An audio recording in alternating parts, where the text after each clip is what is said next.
रामराजे निंबाळकर हाती तुतारी घेण्याची चर्चा आहे। मात्र या चर्चेदरम्यान अजित पवार उद्या रामराजेंना भेटून त्यांची मंथरणी करण्याचा प्रयत्न करणार आहेत। हर्षवर्धन पाटलांना विधानसभेत पाठवा असं आवाहन करत शरद पवारांनी अप्रत्यक्षपणे हर्षवर्धन पाटलांची उमेदवारी जाहीर केली। मला महाराष्ट्राचा चेहराच बदलायचा आहे असा निर्धार पवारांनी व्यक्त केला। रत्नागिरीतील वक्फ बोर्डाच्या कार्यालयाच्या उद्घाटनाला हिंदुत्ववादी संघटनांनी विरोध दर्शवला। यावेळी मंत्री उदय सामंतांना काळे झेंडे दाखवत कार्यक्रम रोखण्याचा प्रयत्न झाला।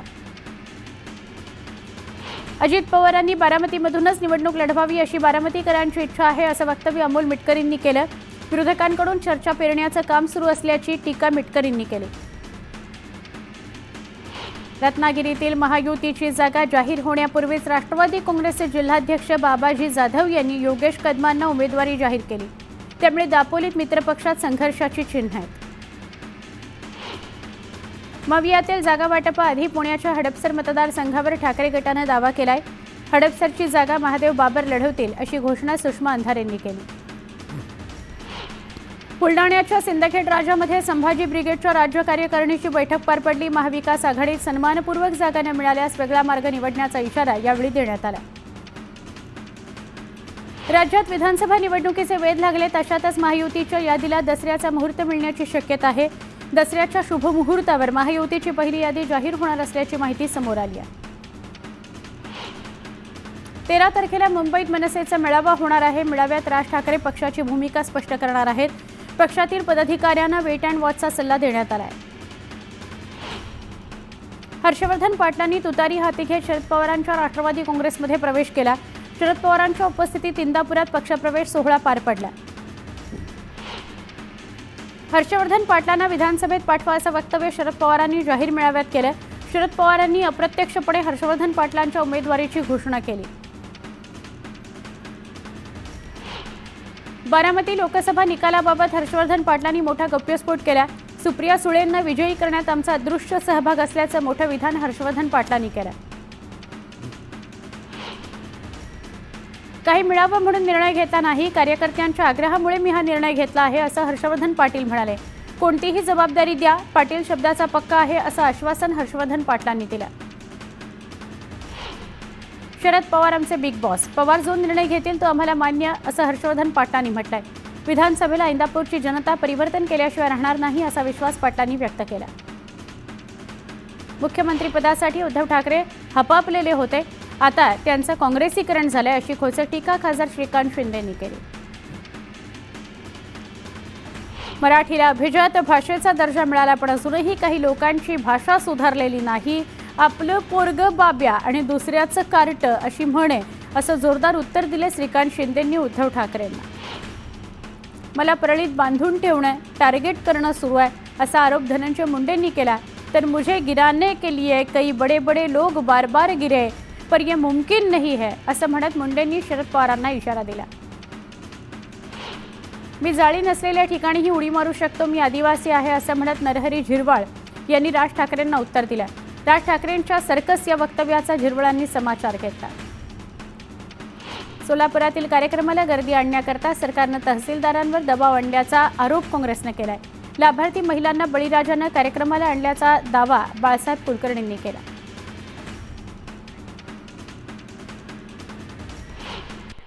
एक महत्त्वाची बातमी आहे अमरावतीहून। अमरावतीच्या दर्यापूर विधानसभा मतदारसंघात महायुतीत वाद पेटलेला आहे।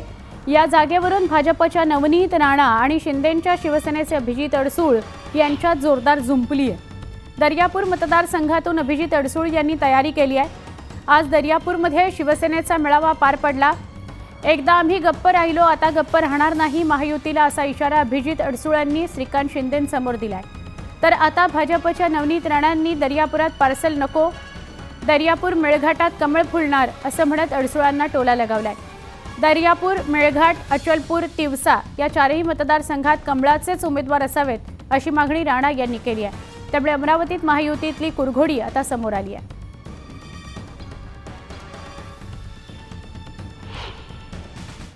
या ठिकाणी 5-5 वेळा शिवसेनेचा आमदार राहिला, 5-5 वेळा शिवसेनेचा खासदार राहिला। एकदा आम्ही गप्प राहिलो, आता पुन्हा गप्प राहणार का? गप्प राहणार का? ही जागा सोडणार का? शिवसेना आता जागा सोडणार नाही. दर्यापूर मतदारसंघ सुद्धा बाहेरचा पार्सल चालणार नाही. इथे सुद्धा कमळ हा सिंबल आम्हाला दर्यापूर विधानसभेत नाही. खूप झाले पार्सल येणं आणि पार्सल बाहेर जाणं.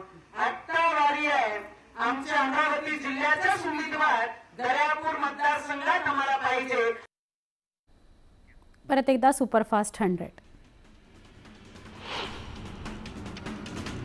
अकोल्यातील हरिहरपेठ भागात 2 गटात तुफान राडा झाला. यावेळी दगडफेकीसह वाहनांची जाळपोळ करण्यात आली. दरम्यान जमावाला पांगवण्याकरता पोलिसांनी लाठीचार्ज केला.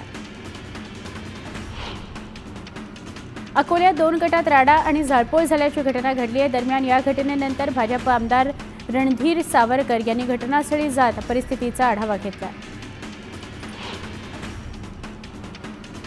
जालन्यामध्ये काँग्रेस कार्यकर्त्यांच्या 2 गटात राडा झाला. इच्छुक उमेदवारांच्या मुलाखतीच्या कार्यक्रमादरम्यान कैलास गोरंट्याल आणि अब्दुल हाफिज यांच्या कार्यकर्त्यांमध्ये धक्काबुक्की झाली.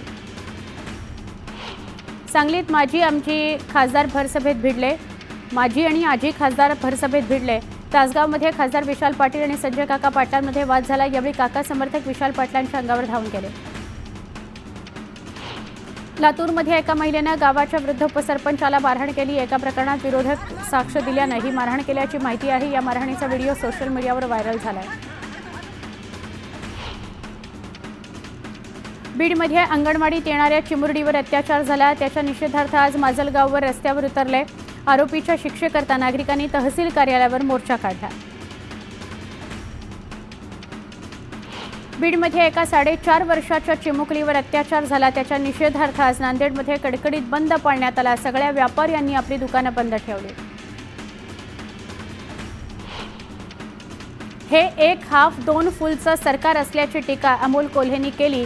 केवळ 1500 रुपयांचं गाजर दाखवून महिलांची सुरक्षितता अंधारात ठेवल्याचाही टोला कोल्हेंनी लगावला.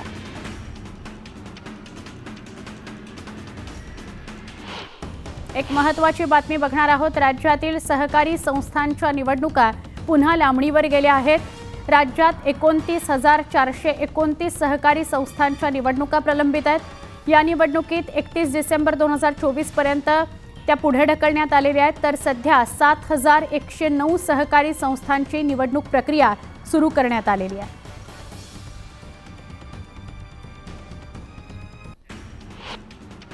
राज्यातल्या धनगडांचे 6 दाखले राज्य सरकारनं रद्द केलेत. महायुती सरकारचं धनगर आरक्षणासंदर्भात हे सगळ्यात मोठं पाऊल आहे.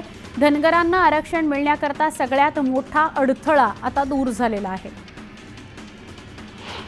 राहुल गांधी 2 दिवस कोल्हापूरच्या दौऱ्यावर होते. यावेळी राहुल गांधींनी अजय सनदे यांच्या घरी जाऊन स्वतः जेवण बनवलं आणि जेवणाचा आस्वाद घेतला. जळगावच्या BSNL कार्यालयातील मराठी भाषेला विरोध करणाऱ्या अधिकाऱ्याला मनसेनं अद्दल घडवली. शाई फेकण्याचा प्रयत्न केल्यानंतर मनसैनिकांनी अधिकाऱ्याला माफी मागायला लावली.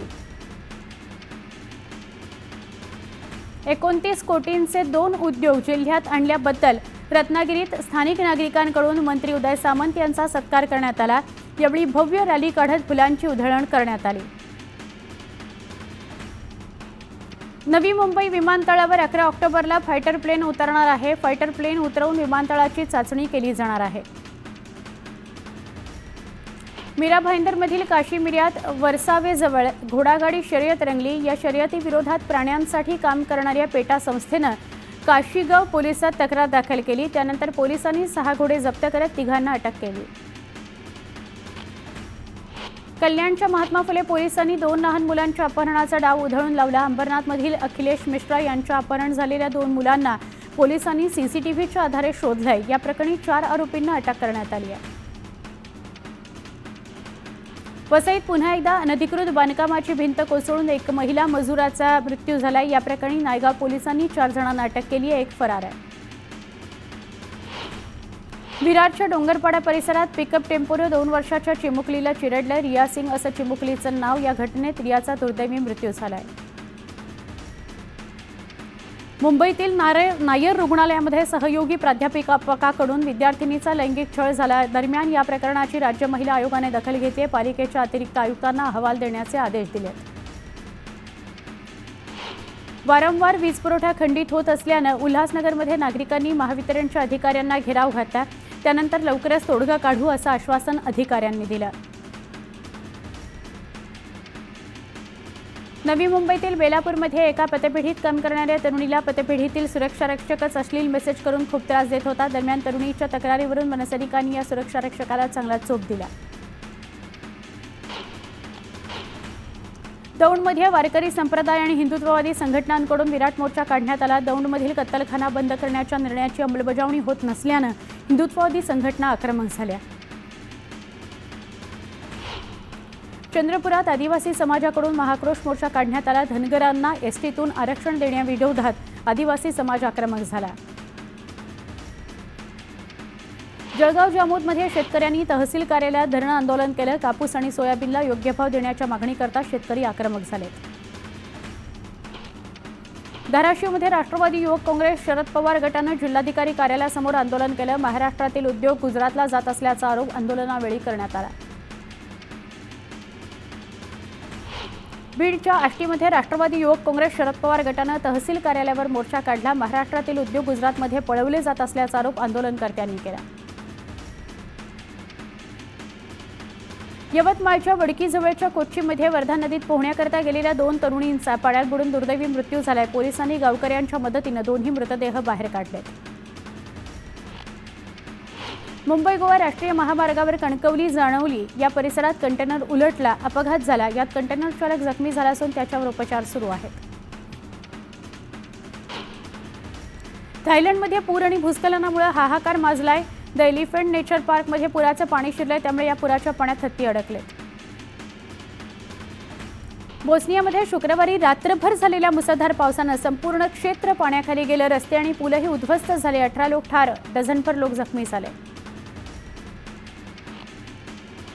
बोस्नियामध्ये जोरदार पावसासह वादळाने धुमाकूळ घातला. देशाच्या मध्य आणि दक्षिणेकडील अनेक शहरांमध्ये पूर आला. थायलंडच्या उत्तरेकडील चियांग माई या शहरातील रहिवाशांना पावसापासून वाचवण्यात आलं, परंतु मुसळधार पावसामुळे निवासी आणि पर्यटन क्षेत्रांमध्ये पुराचा सामना करावा लागला. अमेझॉन नदीच्या मुख्य उपनद्यांपैकी एक त्याच्या आतापर्यंतच्या सगळ्यात कमी नोंदवलेल्या पातळीपर्यंत घसरली आहे. अमेझॉन रेनफॉरेस्ट आणि देशाच्या इतर भागांना उद्ध्वस्त करणाऱ्या तीव्र दुष्काळाचे प्रतिबिंब आहे. दक्षिण ग्रीसमधील शेकडो अग्निशामक आणि स्वयंसेवकांनी सलग 3ऱ्या दिवशी वणव्याशी लढा दिला. या आगीत आधीच 2 लोक ठार झाले आहेत आणि मोठ्या वनक्षेत्राची नासधूस झाली आहे.